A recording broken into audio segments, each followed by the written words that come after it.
कक्षा का विधिवत प्रारंभ करते हैं।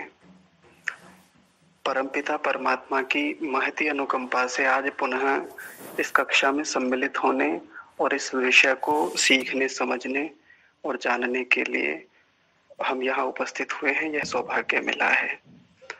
आप सभी व्यवस्थित होकर बैठ जाएंगे।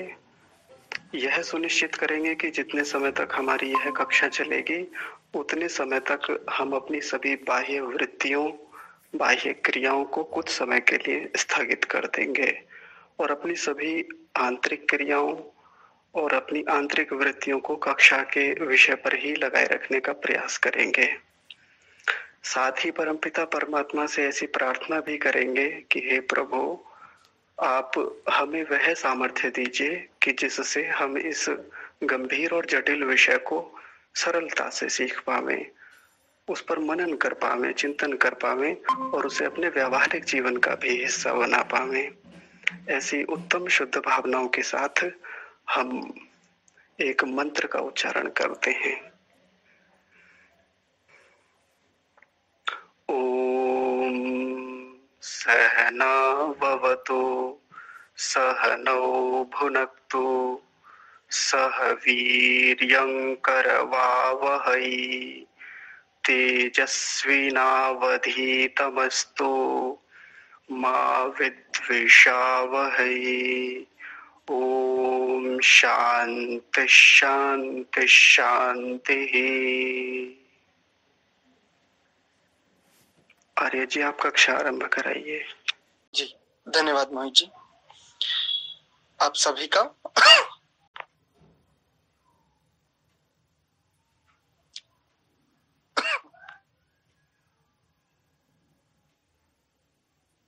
स्वागत है। कल जो हमने जिस विषय को देखा था, उच्चारण करने वालों के गुण और होने वाले दोष, और इस ग्रंथ में कुल कितने प्रकरण हैं, ये हमने कल की कक्षा में देखा था। आज हम उससे आगे के विषय को जानेंगे। सबसे पूर्व आगे बढ़ें,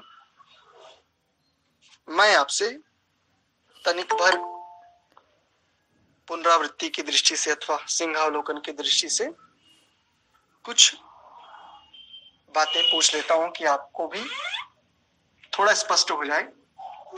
हो सकता है कोई नए जुड़े हों तो उनको भी ये पता चल जाए कि कक्षा किस विषय में है, कौन सा विषय चल रहा है, कल क्या रहा इत्यादि।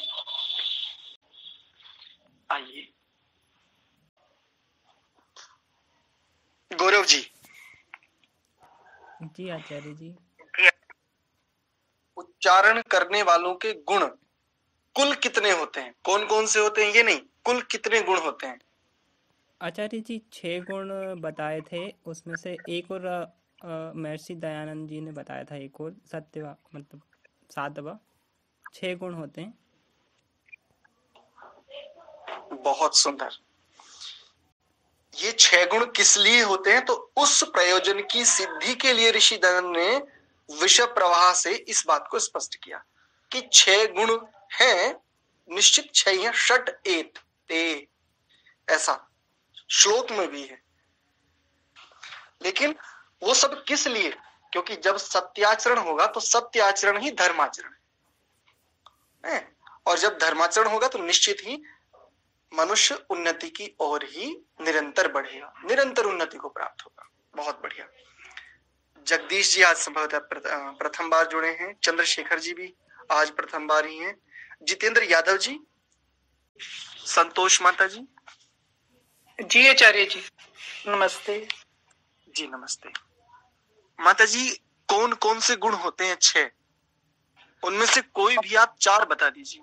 जी, वाणी मधुर होनी चाहिए, अक्षर व्यक्त होने चाहिए, अच्छी तरह भी स्पष्टीकरण होना चाहिए, अक्षर व्यक्ति ठीक होनी चाहिए, भाई जो प्रॉपर जैसा अक्षर बोला जाए तो उसको ठीक तरह से बोलना चाहिए फिर, और पद छेद करके बोलना चाहिए, अलग अलग पद छेद होना चाहिए, और लय भी होनी चाहिए, ऊट पटांग नहीं बोले भाई, लयबद्ध होना चाहिए।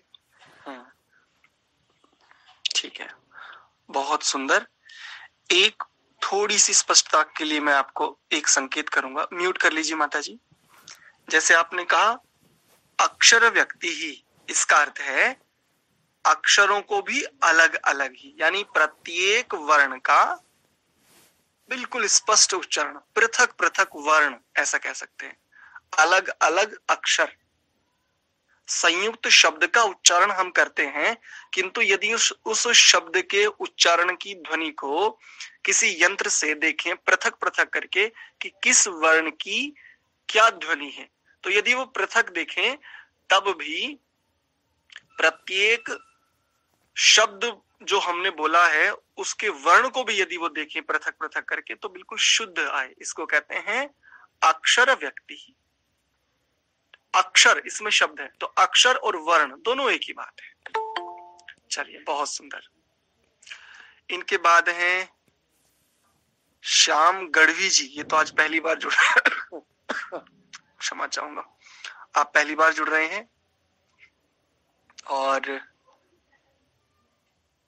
सीता नागपाल जी, ये भी पहली बार हैं। योगेंद्र आर्य जी भी अभी जुड़े हैं, चलिए ठीक है। मोहित जी।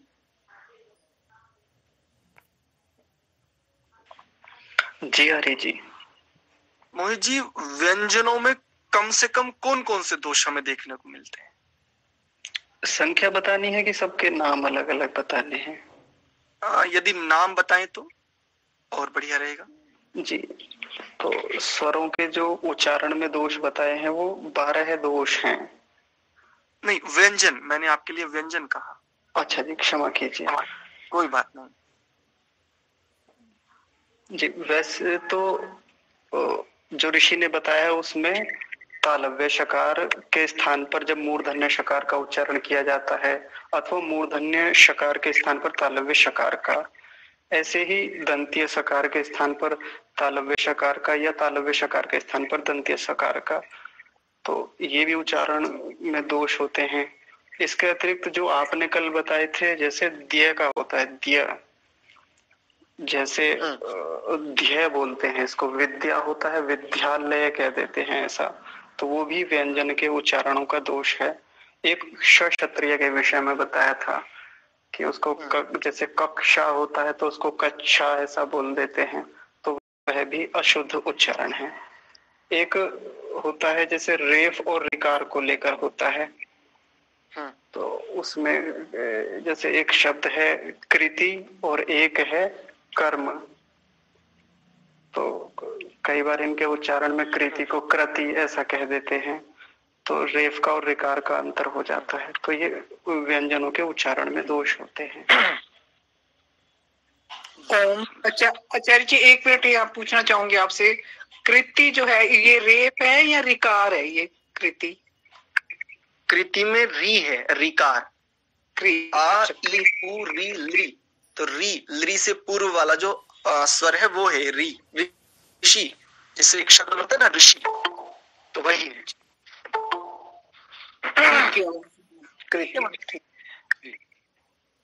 अरे कर्म रेफ हो गया है ना आचार्य जी? कर्म रेफ है। हाँ जी, कर्म रेफ हो गया। कर्म में, हाँ जी, उसमें रेफ है, कर्म में भी रेफ है और क्रम उसमें भी रेफ है। जी जी। चलिए, वैसे तो बहुत सारे ढूंढने पर बहुत सारे मिल जाएंगे, मैं 2 और संकेत किए देता हूं आपके लिए। जैसे एक शब्द है प्रकाश, तो इसको क्या बोलते हैं? प्रकाश बोलते हैं, प्रकाश, यानी तालव्य शकार के स्थान में वो दंत्य हो गया, और पर बोलते हैं जबकि होना चाहिए प्र, ऐसा। जैसे परचोदयात ऐसा बोलते हैं, परचो होना क्या चाहिए? प्रचोदयात। जैसे प्रश्न ऐसा होना चाहिए, लेकिन पर्शन, कितने पर्शन का कितना उत्तर, ऐसा बोलते हैं पर्शन। ये भी व्यंजनों के उच्चारण में दोष है, प्रश्न ऐसा होना चाहिए। एक और शब्द बताता हूं, चिन्ह, इसमें हा पहले है और न बाद में है। अब देखो बिल्कुल स्पष्ट है, लेकिन बस चूंकि ये पता नहीं है अक्षर व्यक्ति क्या है, अक्षर व्यक्ति की दृष्टि से बता रहा हूं कि व्यंजन को उच्चारण में कितने दोष होते हैं। तो यहाँ पर यदि अक्षर व्यक्ति का बोध हो तो चिन्ह यही होना, यही उच्चारण करेंगे सभी। लेकिन अक्षर व्यक्ति का बोध नहीं, तब क्या करते हैं कुछ लोग, चिन्ह ऐसा बोलते हैं ना, कुछ चिन्ह ऐसा बोलते हैं। तो ये दोनों इस शब्द की दृष्टि से कह रहा हूं, ये अक्षर व्यक्ति का बोध करा देता है ये शब्द। ऐसे बहुत सारे शब्द हैं, अस्मिन् सधस्थे, ऐसे ही अद्युत्तरस्मिन्। वेदों में तो स्थान स्थान पर, स्थल स्थल पर आपको मिल जाएंगे, लेकिन सामान्य जो हमारे व्यावहारिक सामान्य भाषा में जो प्रयोग किए जाने वाले शब्द हैं उनकी दृष्टि से मैं कह रहा हूं। तो व्यंजनों में भी इतने प्रकार के दोष हमें देखने को मिलते हैं। चलिए, बहुत बढ़िया। जो नए लोग जुड़े हैं आप सभी का भी स्वागत है। और मैं मोहित जी ले आइए वहीं पर, प्रथम प्रकरण आज आरंभ करते हैं। हम जो ग्रंथ पढ़ रहे हैं, जो नए लोग हैं उनकी दृष्टि से बता रहा हूं, इस ग्रंथ का नाम है शिक्षा।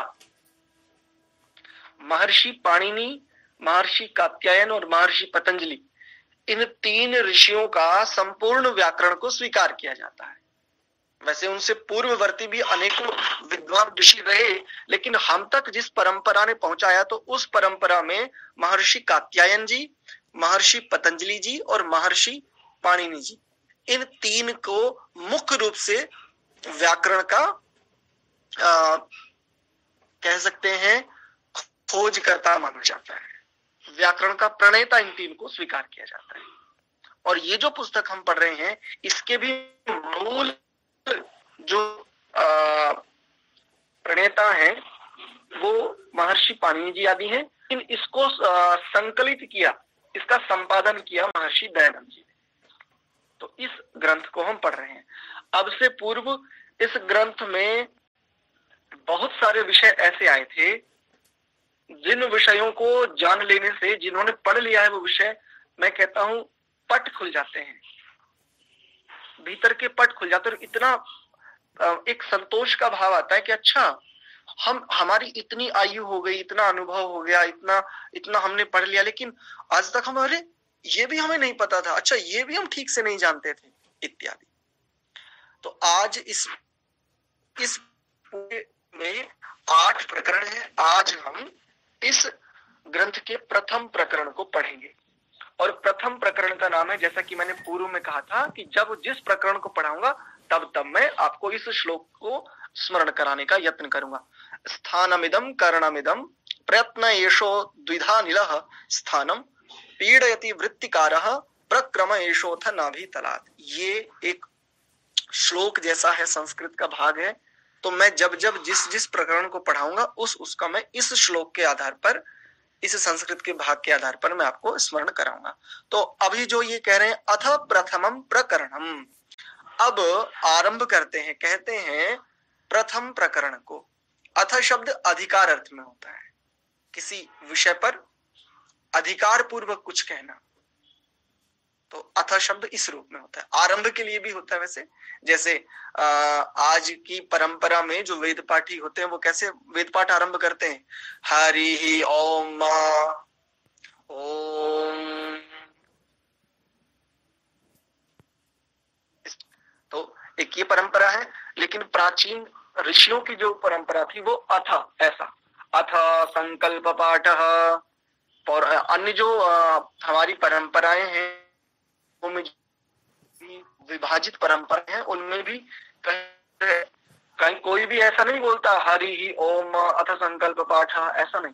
चाहे कोई भी पुरोहित हो वो सभी ऐसा ही बोलते हैं, अथ संकल्प पाठ इत्यादि। तो अथ शब्द अधिकार अर्थ में।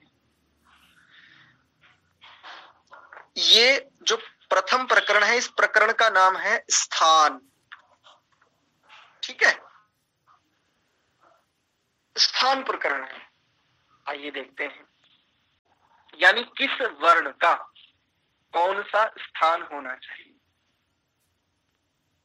बिल्कुल सही है हेमंत जी। आप जो कह रहे हैं वैसे अनंतरवाची या मंगलवाची कह सकते हो मंगल रूप में कि मंगल आचरण, जैसे एक शब्द का प्रयोग किया जाता है कि मंगल आचरण, मंगल कहते हैं जिस आचरण से कल्याण हो, ऐसा आचरण। तो कहीं पर आरंभ में मंगल आचरण करना और फिर बाद में कुछ और करना, तो ये मंगल आचरण नहीं कहा था। मंगल आचरण का तात्पर्य होता है आदि से अंत पर्यंत एक समान, एक रस बने रहना, एक ही जैसा बने रहना, उसको कहते हैं मंगल आचरण। तो अतः शब्द को इस रूप में मंगलाचरण में नहीं लेना चाहिए जैसा कि वर्तमान में प्रचलन में। मंगलाचरण में कुछ विशेष करते हैं और फिर बीच में ना और अंत में ना जाने क्या क्या होता है। अस्तु, देखिए प्रथम प्रकरण में पहला ही सूत्र है अकूह विसर्जनीयाः कंठ्याः। इसका उच्चारण देखिए कैसे होगा, अकूह विसर्जनीयाः कंठ्याः, क्योंकि ठ आधा है और या में आ दीर्घ आकार है, तो कंठ्याः, कंठयाः ऐसा नहीं बोलेंगे, ठीक है। कह रहे हैं अ, कु, ह और विसर्जनीय, इन सब का जो स्थान है वो कंठ है। अब आ से क्या ग्रहण करें, तो आ से तीनों लेंगे, ह्रस्व दीर्घ और प्लुत, तीनों को लेंगे, ठीक है। और कु, तो कु से कु का तात्पर्य हमने क्या बताया था, का वर्ग। ये अंतिम प्रकरण में समझाऊंगा कि ये कु से कैसे इन्होंने कहा, वहां पर ये स्वयं भी बताएंगे। तो कु का मतलब का वर्ग, पूरा का वर्ग, ठीक है। ह यानी हकार और विसर्जनीय, ये जो विसर्जनीय है ये भी इन सब का उच्चारण स्थान कंठ है, कंठ। और कंठ कहां पर माने, तो देखो उसको, ये ऋषि दयानंद की बहुत बड़ी कृपा है कि उन्होंने बिल्कुल स्पष्ट कर दिया कि भाई कंठ तो बहुत बड़ा है, कहां माने, तो कह रहे हैं अर्थात जो जिह्वा का मूल, कंठ का अग्रभाग, काकल्क के नीचे देश है, देश मतलब स्थान, स्थान को देश कहते हैं, संस्कृत निष्ठ भाषा इनकी, उस कंठ स्थान से इनका शुद्ध उच्चारण होता है। कितने अक्षर हैं, तो 3 तो हो गए आ के भेद, 5 हो गए का वर्ग में, 1 हो गया ह और 1 हो गया विसर्ग। कुल कितने अक्षर हो गए बताओ जरा,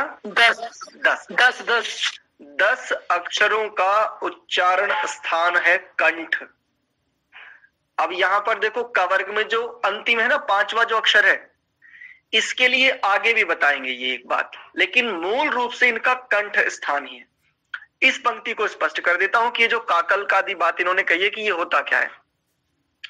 जिह्वा का मूल, मूल कहते हैं जड़ को, जिह्वा आरंभ कहां से हो रही है, तो हम क्या सोचते हैं, देखिए मैं आपको इस दृष्टि से समझाना चाहूंगा।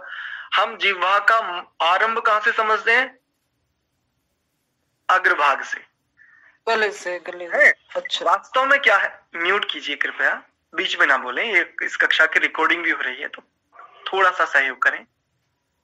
तो जिह्वा का जो मूल भाग है वो अग्रभाग ना होकर के ये वाला अग्रभाग होता है। अब इसको बिल्कुल भीतर ले जाइए और लगभग यहां तक हमारी जिह्वा है ना, यहां तक, तो इसको जिह्वा का मूल कहते हैं। और इसके बाद क्या कहा, कंठ का अग्रभाग ये, और काकल्क के नीचे जो देश है, काकल्क किसको कहते हैं, जब हम अपना पूरा मुख ऐसे बड़ा खोलते हैं इस प्रकार से, तो आप देखेंगे तो ऊपर से, यानी हमारा जो ये ब्रह्मरंध्र है, ठीक बिल्कुल उसके सेंटर पॉइंट में आपको ऊपर से ऐसे कुछ नीचे लटका हुआ मिलेगा, जिसको काग भी बोल देते हैं, बच्चे का काग गिर गया ऐसा कुछ, संस्कृत में इसको काकल्क कहते हैं, ठीक है। वो ठीक उसके नीचे ये है कंठ, यहां से इनका उच्चारण शुद्ध होता है। स्पष्ट है सभी को ये सूत्र भाई उत्तर दिया करो। यदि स्पष्ट है तो आगे चलें, यदि स्पष्ट नहीं है तो कोई भी आपका प्रश्न है तो रखिए। जी स्पष्ट है। एक बार पुनः समझा दीजिए आचार्य जी। नमस्ते जी नमस्ते। सूत्र है अकूह विसर्जनीयाः कंठ्याः। आ के तीनों भेद, आ से तीनों अक्षर ले जाएंगे, हरस्व दीर्घ और प्लुत। कु का मतलब क वर्ग, क ख ग घ ग, ह यानी हकार और विसर्जनीय, ये 10 वर्णों का उच्चारण स्थान है कंठ। और कंठ कहां पे है, कौन सा है, यानी कंठ को कहां ले, तो कह रहे हैं जीवा का मूल, यानी जीवा की जो जड़ है बिल्कुल कंठ में जाकर के जो है। और मूल कंठ का अग्रभाग काकल्क के नीचे देश है, काकल्क के बिल्कुल ठीक नीचे। जैसे कह दिया जाए कि भाई ऊपर ये ग्रह है और बिल्कुल इसके ठीक नीचे ये है, ऐसे। तो काकल्क यानी ऊपर जो वो लटका हुआ होता है छोटा सा है। कई बार एक ऐड आता है उसमें कफ की निवृत्ति के लिए, वो शायद विक्स का ऐड आता है, तो वो ऊपर से दिखाते ना वो लटका हुआ सा ऐसे छोटा सा, तो उसको काकल्क या काग बोलते हैं। उसके बिल्कुल ठीक नीचे ये है कंठ। उच्चारण की दृष्टि से समझिए, जैसे बोलिए अ क ख। आंख बंद कर करके इन 10 अक्षरों का उच्चारण आप करेंगे, 9 अक्षरों का उच्चारण प्रायः कर पाएंगे क्योंकि विसर्ग को किसी अन्य अक्षर के साथ जोड़ना पड़ेगा। तो इन 9 अक्षरों के उच्चारण करने में आपको बिल्कुल स्पष्ट हो जाएगा कि काकल्क के नीचे और कंठ का अग्रभाग और जिह्वा का मूल क्या है। तो पहला सूत्र ये हुआ अकूह विसर्जनीया कंठ्या। आगे देखिए, कह रहे हैं हविसर्जनीया वुरस्या वेकेशाम। एकेशाम, कुछ एक आचार्यों का ऐसा भी मत है कि हकार और विसर्जनीय इन दोनों का उरह उरह स्थान यानी कंठ के नीचे और दोनों स्तनों के ऊपर जो स्थान है उससे करना चाहिए। मैं आपको इस प्रकार से बताना चाहूंगा, जैसे देखो पहला नियम है और उसके बाद अपवाद है, ऐसे मान करके चलिए। आप ये कह सकते हो भाई कंठ कह दे तो फिर ये अलग से बताने की क्या आवश्यकता है, इसका कारण भी आपको समझ में आएगा। अभी ये समझिए, लेकिन जो इन 10 वर्णों का स्थान बताया है कंठ, वो बिल्कुल मूल बात है। उसके अतिरिक्त उसमें कुछ विशेष बात यानी अपवाद स्वरूप कुछ और उसमें ऐड किया है। तो ये अगला सूत्र है जो है हविसर्जनीया वुरस्या वेकेशाम, ये वाला। तो कहां पर है हकार और विसर्जनीय, केवल 2 अक्षरों के लिए कह रहे हैं क्योंकि ह। तो जब हम ह का या विसर्ग का तात्पर्य भी होता है अर्ध हकार आधा ह। तो देखिए जब हम हकार का उच्चारण करते हैं तो कंठ स्थान बोला था इन्होंने, ये कंठ है, ये यहां पर ये। लेकिन जब हम हा का उच्चारण करते हैं तो यहां से तो होता ही है, लेकिन हमें ध्वनि लगभग यहां प्रतीत होती है, यहां पर दोनों स्तनों का लगभग ऊपर और कंठ के लगभग नीचे थोड़ा सा, यानी इन दोनों के मध्य में। इस मत को भी इन्होंने स्वीकार किया है। अब आप स्वयं उच्चारण करके देखिए, आंख बंद करके अपनी एकाग्रता के साथ में, आपको स्वयं स्पष्ट हो जाएगा कि क्या इनका मत हमें भी स्वीकार करने योग्य है अथवा नहीं, अथवा विचार कोटि में है। स्वयं स्पष्ट हो जाएगा।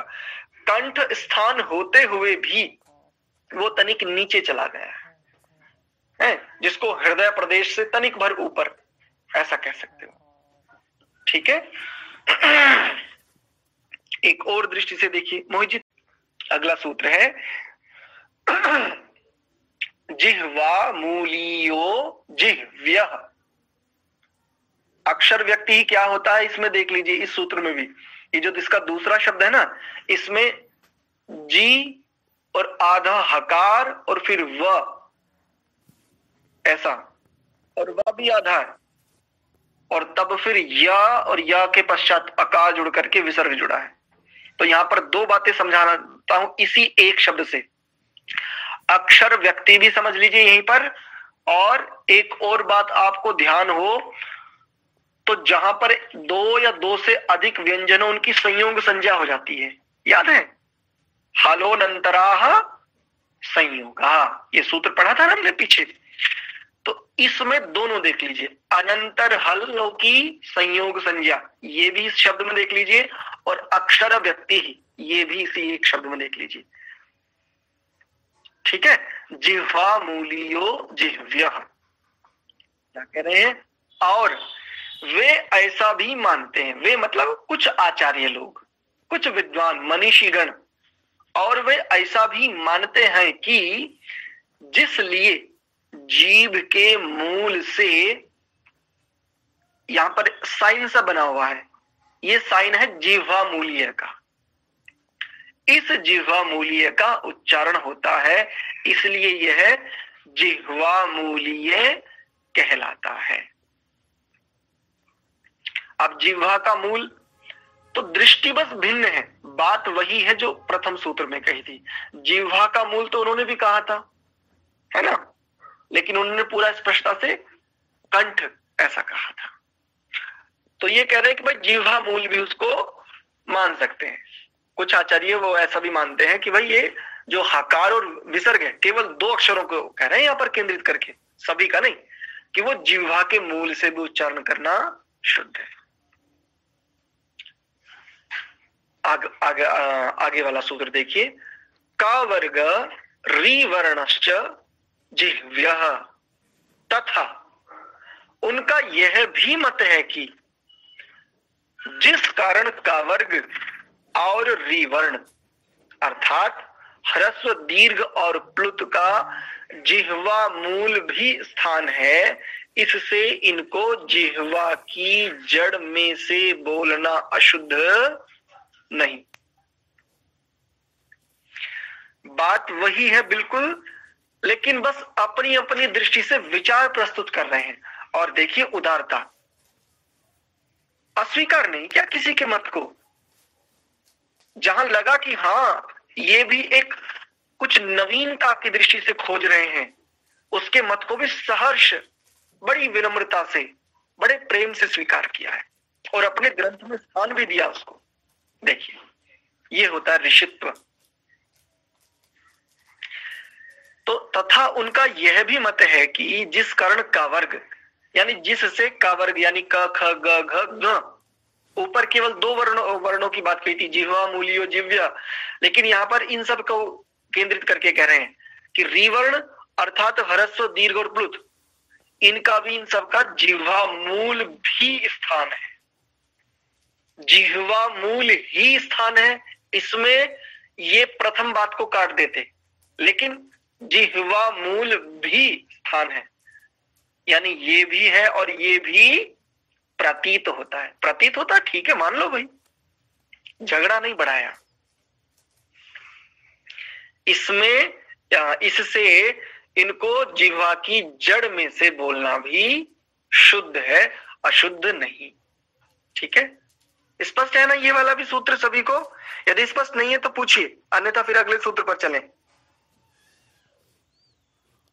आचार्य जी रीवर्ग, हाँ, रीवर्ग जो है वो पूरा है या अकेला री अकेला है? हाँ, अच्छा प्रश्न है।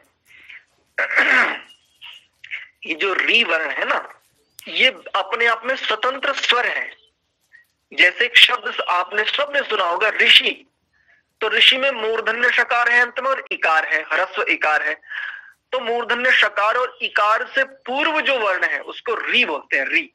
जैसे एक और व्यंजन के उच्चारण में शुद्धि बताता हूं, जैसे शब्द होता है पृथ्वी, पृथ्वी या पृथा है या कृपा, लेकिन गुजरात में जाएंगे तो वो उसको क्या बोलते हैं? कृ, कृपा, आकृति, आकृति नहीं बोलते वो, आकृति है, कृपा इत्यादि। तो ये भी एक व्यंजन के उच्चारण में दोष है। तो री एक स्वतंत्र वर्ण है, स्वर है ये, और इसके तीन भेद माने जाते हैं। ह्रस्व भी मिलता है इसका, दीर्घ भी मिलता है और प्लुत का भी हमें प्रयोग वेद मंत्रों में मिल जाता है। जैसे ह्रस्व तो देखा ही आपने, और दीर्घ जैसे पितृणाम, पिता शब्द के रूप चलाते ना, तो पितृणाम ऐसा रूप मिलता है। आगे देखिए, अगला सूत्र है सर्वमुख स्थानम अवर्णम इत्येके। सर्वमुख स्थानम अवर्णम, अवर्णम सर्वमुखम स्थानम। अवर्ण जो है वो कैसा है?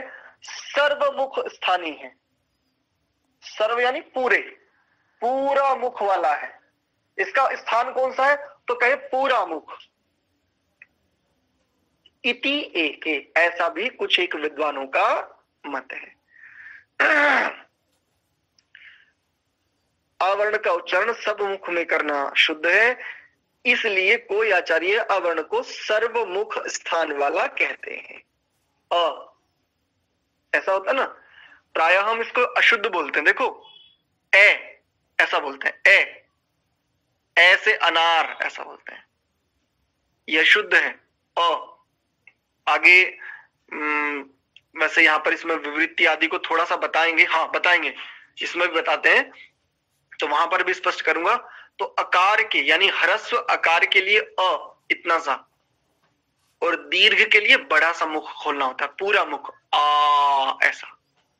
ह्रस्व के लिए ए नहीं बोलेंगे, ठीक है, और ये शुद्ध है। तो कह रहे हैं कि भाई आकार जो वर्ण है, चाहे ह्रस्व हो, चाहे दीर्घ हो, चाहे प्लुत हो, ये आकार के जो तीनों भेद हैं, ये पूरे मुख से उच्चारण करना इनको शुद्ध माना जाता है। ठीक है, इस रूप में ये इसको स्पष्ट कर रहे हैं पूरे मुख से, क्योंकि पूरे मुख से भर करके इसका उच्चारण भी हमें प्रतीत होता है।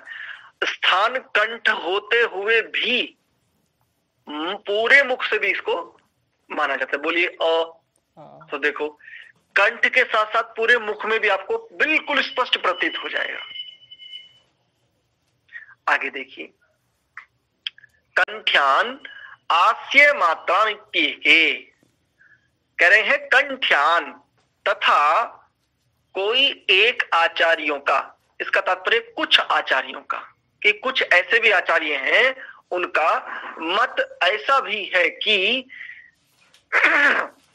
जिन जिन वर्णों का कंठ स्थान है उच्चारण की दृष्टि से, उन सब का उच्चारण पूरे मुख से होना भी अशुद्ध नहीं है। क, ख, अ, ह,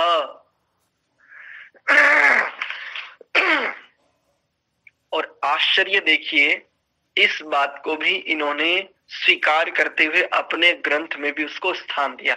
इससे एक बात तो स्पष्ट होती है कि महर्षि पाणिनि जी को भी यदि माने इस ग्रंथ के मूल प्रणेता, तो उनसे पूर्व में भी व्याकरण आदि तो प्रचलन में थी, तभी उन्होंने अपने पूर्ववर्ती आचार्यों का अनुसरण करते हुए अपने इस ग्रंथ में उनके सूत्रों को स्थान दिया।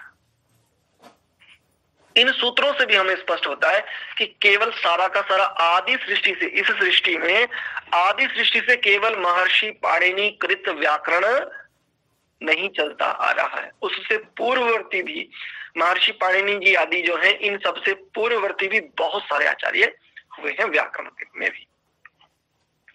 चलिए आगे देखिए, ये बड़ा महत्वपूर्ण सूत्र है। एक सूत्र और पढ़ाता हूं बस, ठीक है।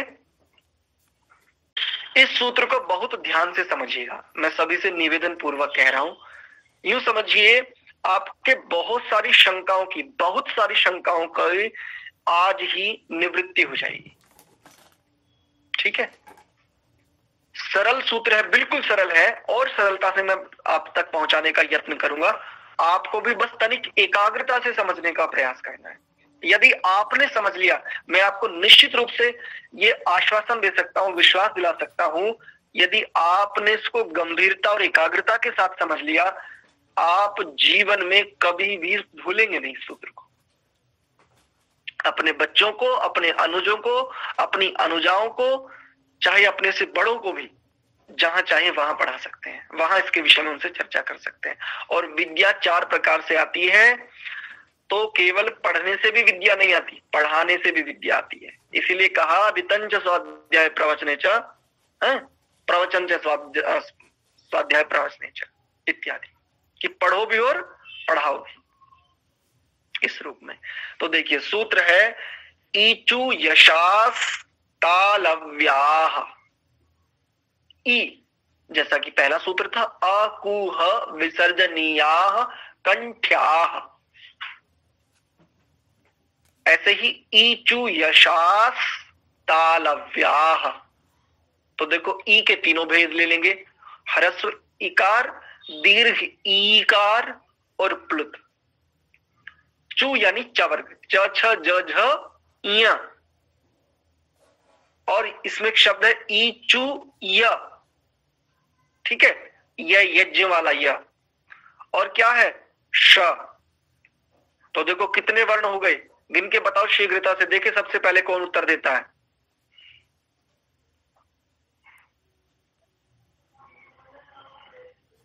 बताओ इस सूत्र में कितने वर्ण हो गए? 11। 9, हाँ 8 8 8।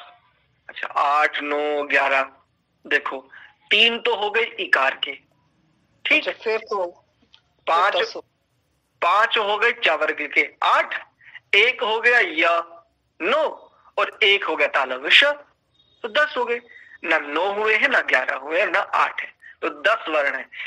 इन 10 वर्णों का जो उच्चारण स्थान है वो है तालु। एक एक पंक्ति समझते चलिए। तालु किसको कहते हैं वो बाद में बताऊंगा, और तालु की सहायता से बोले जाने के कारण इन सभी वर्णों का नाम दिया गया तालव्य वर्ण। तालु की सहायता से बोले जाते हैं इसलिए इनको तालव्य कहा। ऐसे आगे मूर्धा की सहायता से बोले जाते हैं उनको मूर्धन्य कहेंगे, दांतों की सहायता से बोले जाएंगे उनको दंत्य कहेंगे, ठीक है। तो चूंकि ये तालु की सहायता से बोले जाते हैं इसलिए इनको कहा तालव्य, ऐसा। तो आगे देखिए, इनका तालु स्थान अर्थात दांतों के ऊपर से उच्चारण करना चाहिए। जैसे च के उच्चारण में जिस स्थान में जैसी जीभ की क्रिया करनी पड़ती है वैसे शकार का उच्चारण करना योग्य है। इसको पढ़ करके बहुत कुछ हमें स्पष्ट हो जाता है, लेकिन आपको आज एक नई बात मैं सिखाता हूं। मैंने भी अपने आचार्यों से सीखी, या मैं यूं कह सकता हूं स एष पूर्वे शामपि गुरुः कालेनानवच्छेदात्। तो जब मैं पढ़ा रहा था परमात्मा की कृपा से मुझ तक ये बात मुझे स्पष्ट हुई। विद्या अपने स्वरूप को प्रकाशित करती है विद्वान के सामने, बिल्कुल पत्नी की भांति उस रूप में। तो देखिए कैसे इन वर्णों का स्थान है और उसका उच्चारण हम शुद्ध कैसे करें। शब्द बता रहा हूं, केवल 10 शब्द बताता हूं। 10 शब्दों से आपको आज इस एक शकार का, जिस शकार का नाम है तालव्य शकार, शलजम वाला शाह जिसको आप बोलते हो, शांति वाला शाह बोलते हो जिसको, स्थान पता चल गया कि तालु इसका स्थान है।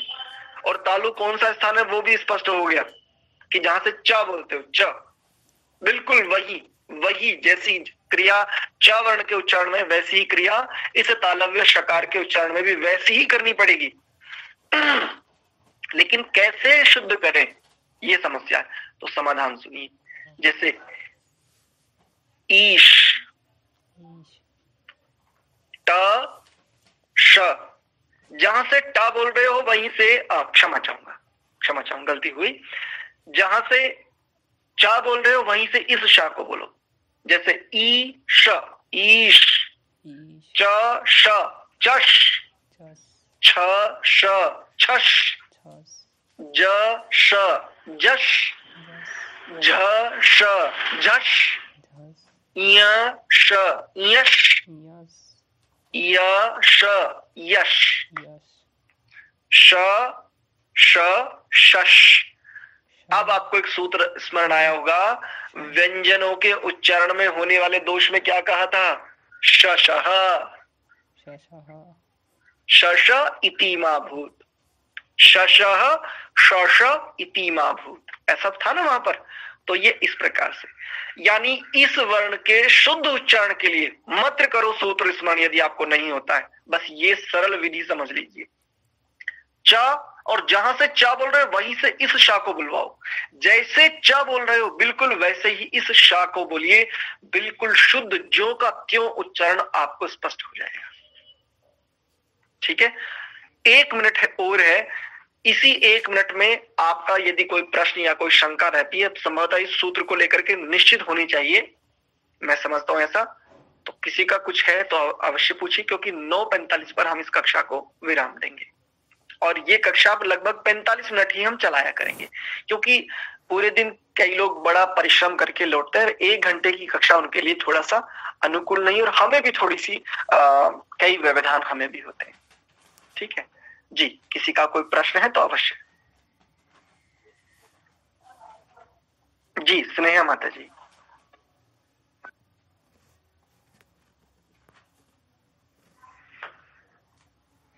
किसी का कोई प्रश्न नहीं है? स्नेहा माता जी ने हैंड रेज किया है, ऐसी गलती से हो गया क्या?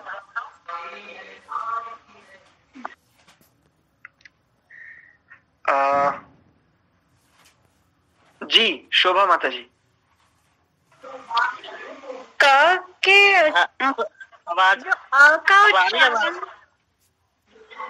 बोलिए बोलिए शोभा माता जी बोले। अ का उच्चारण करते हैं, वहां से क का उच्चारण तो होता नहीं है। और क के उच्चारण में जीभ का जो मूल से ऊपर का हिस्सा है वो तालू में सटता है।